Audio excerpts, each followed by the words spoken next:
In the 16th century, there was a division of labour between men and women. Certain parts of life were regarded as a man's sphere, and certain parts of life were regarded as a woman's sphere. Most housewives would make most of their family's clothes, and they would grow herbs to make herbal medicines. Normally, housewives would have some knowledge of medicine and try to cure their family's illnesses.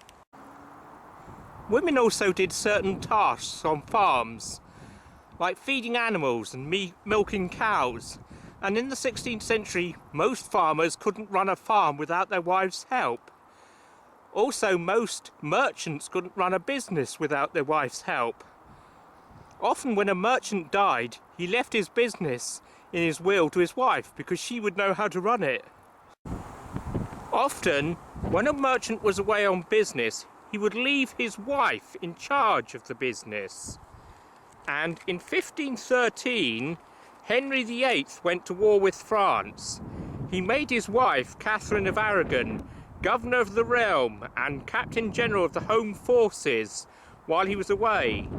In other words, he entrusted the Kingdom of England to her.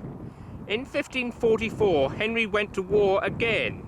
This time he left his wife, Catherine Parr, in charge. He made her regent in his absence. If a woman married a craftsman, then usually she would learn his trade in case he died.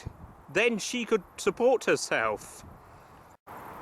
In the 16th century, other women worked as midwives, spinners, dyers, milliners, embroiderers, or domestic servants. In the 16th century, girls didn't go to school or university, but that doesn't mean that girls were never educated.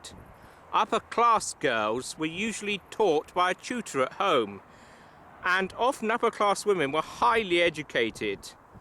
Two of Henry VIII's wives, Catherine of Aragon and Catherine Parr, were well educated. So was his daughter, Elizabeth I.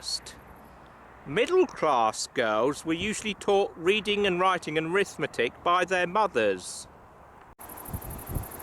In 1546, a woman preacher called Anne Askew was tortured on the rack in the Tower of London because of her religious beliefs, but she refused to change her mind.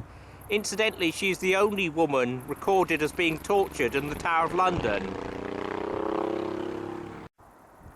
Anne was later burned to death for her religious views, but of course some Catholic women were equally steadfast in their religious beliefs. In the 16th century, women wore dresses made of wool or linen. Underneath their dress they wore a long linen garment like a nightie called a chemise or a shift. However, in the 16th century, women didn't wear knickers, or panties as they are called in the USA. Women didn't start to wear underwear until about the year 1800.